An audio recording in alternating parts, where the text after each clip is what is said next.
আসসালামু আলাইকুম, সবাইকে স্বাগত করছি আমাদের আজকের ক্লাসে, যেখানে আমরা আজ কথা বলবো 6.3.5 নিয়ে। চলুন দেখি এখানে কি বলছে। Read the informal writing first in the box in activity 6.3.3 and then read the following informal text। অর্থাৎ এখানে বলছে নিচের বক্সে দেওয়া অ্যাক্টিভিটি 6.3.6 এর উপর ইনফর্মাল রাইটিং এর অংশটি করো, তারপর নিচের ইনফর্মাল টেক্সটটি পড়ো। একদম সহজ ভাষায় বললে এর নিচে হচ্ছে যে একটা ছক দেওয়া আছে, একটা টেবিল দেওয়া আছে। এই টেবিলে হচ্ছে আমরা 6.3.3 তে যে ইনফর্মাল বৈশিষ্ট্যগুলো পড়েছি একটা লেখার জন্য, ওই বৈশিষ্ট্যগুলো নিয়ে হচ্ছে আপনাকে বলছে যে এই বক্সটা ফিল আপ করার জন্য। এটা হচ্ছে এখানে মূল কাজটা। তাহলে আমরা আগে টেক্সটটা পড়ি, দেখি টেক্সটে কি বলে থাকে সেটা দেখি আমরা। দেখেন এখানে কি বলছে, খালিকস অ্যাসপিরেশন। এখানে দেখেন এই যে এটাকে বলা হয় অ্যাপোস্ট্রফি এস, এর অর্থ হচ্ছে র বা এর। তাহলে খালিকস মানে কি, খালিকের। অ্যাসপিরেশন আকাঙ্ক্ষা। এখন যদি বলি মিলন, মিলনস, তাহলে কি মিলনের আকাঙ্ক্ষা, অ্যাসপিরেশন। আপনি আপনার নাম দিয়ে বলতে পারেন। Hi, my name is Khalik, I am 12 years old. Hi, আমার নাম হচ্ছে খালিক, আমার 12 বছর বয়স। I live in a slum, আমি একটি বস্তিতে বসবাস করি। এটা কোথায় সেটা বলছে, নিয়ার কমলাপুর রেলওয়ে স্টেশন। এটা হচ্ছে যে কমলাপুর রেলওয়ে স্টেশনের নিকটে। এবার উইথ দিয়ে কার সাথে বসবাস করে সেটা বলছে। With my mother, two little brother and my sister, অর্থাৎ আমার মায়ের সাথে, দুজন ছোট ভাইয়ের সাথে এবং বোনের সাথে। I haven't seen my father, আমি আমার বাবাকে দেখিনি। এখানে দেখেন এই যে হ্যাভেন্ট, এটা ছিল হ্যাভ নট, হ্যাভ নট থেকে হ্যাভেন্ট হয়েছে, অর্থাৎ এটা হচ্ছে আমাদের ইনফর্মাল লেখার বৈশিষ্ট্য, contraction. My mother is everything to me, আমার মায়ের ছিল আমার কাছে সবকিছু। নট শিওর, নিশ্চিত না। হু ইনসিস্টেড অন মি, ইনসিস্ট মানে জোর করা। নট শিওর, আমি নিশ্চিত না। হু ইনসিস্টেড অন মি, কে আমার উপর জোর করেছিল।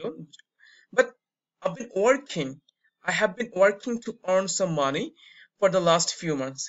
কিন্তু আমি কাজ করছি to earn money, টাকা উপার্জন করতে, to earn some money, কিছু টাকা উপার্জন করতে, for the last few months, বিগত কিছু মাস ধরে।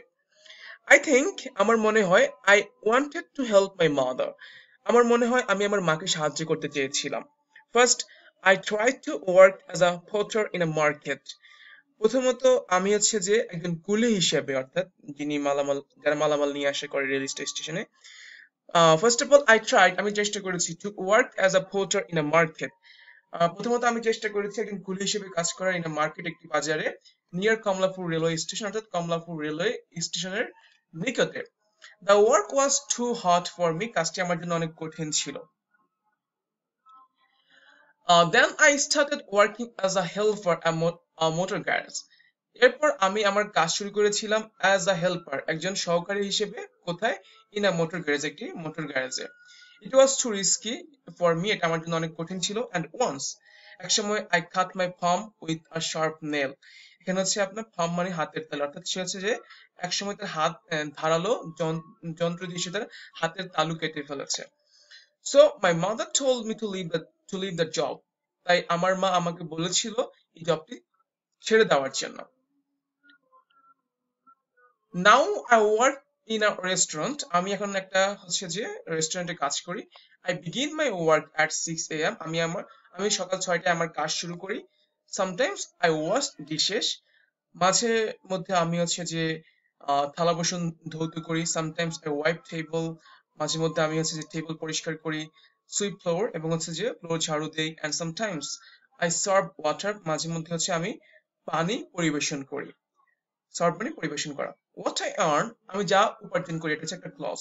হোয়াট আই আর্ন, এরপরে ইজ দিয়ে পরের লাইনটা যুক্ত করা হয়েছে। হোয়াট আই আর্ন, আমি যা অর্জন করি, is nothing compared to the work I do, অর্থাৎ আমি যেমনটা কাজ করি সে কাজের তুলনায় আমি যা অর্জন করি এটা কিছুই না, নাথিং, কিছুই না।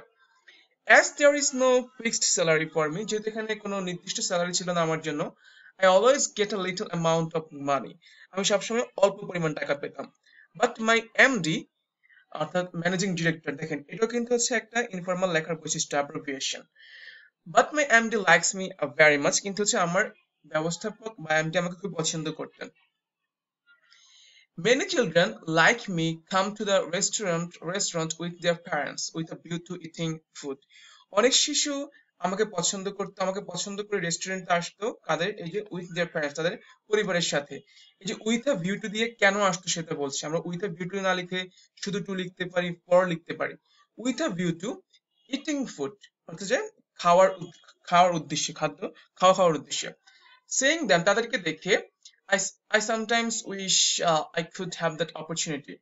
তাদেরকে দেখে আমার মাঝে মধ্যে ইচ্ছে হতো আমি যদি তাদের সুযোগটা পেতাম, I could have, পেতাম that opportunity, আমি যদি এই সুযোগটা পেতাম। There is a school just opposite the restaurant I work in. অর্থাৎ আমি যেখানে কাজ করি তার বিপরীতে একটা বিদ্যালয় আছে। I see the students come and go. আমি দেখি শিক্ষার্থীরা আসে এবং যায়, স্টাডিং পড়াশোনা করে, প্লেইং খেলাধুলা করে, and having fun with each other, এবং একে অপরের সাথে মজা করে। I feel sad that I don't have that opportunity. আমি খুবই দুঃখ পেতাম বা দুঃখিত হতাম এই জন্য যে যে আমার হচ্ছে এই ধরনের সুযোগ নেই। Yesterday I was talking to my mother about going to school. গতকাল আমি আমার মায়ের সাথে কথা বলছিলাম স্কুলে যাওয়ার ব্যাপারে। One day we all, একদিন আমরা সবাই, me and my brother and sister Wana, দেখেন এই যে ওয়ানা হচ্ছে কি colloquial diction, অর্থাৎ হচ্ছে যে informal language. Go to school someday we will go sure, অর্থাৎ একদিন আমরা সবাই, আমি, আমার ভাই, আমার বোন, আমরা সবাই হচ্ছে যে স্কুলে যেতে চাই। Someday we will go surely, কোন একদিন আমরা অবশ্যই যাব। সো এই ছিল টেক্সট। আমরা পরবর্তীতে হচ্ছে যে টেবিলটি নিয়ে কথা বলছি। Thank you very much for watching. আসসালামু আলাইকুম।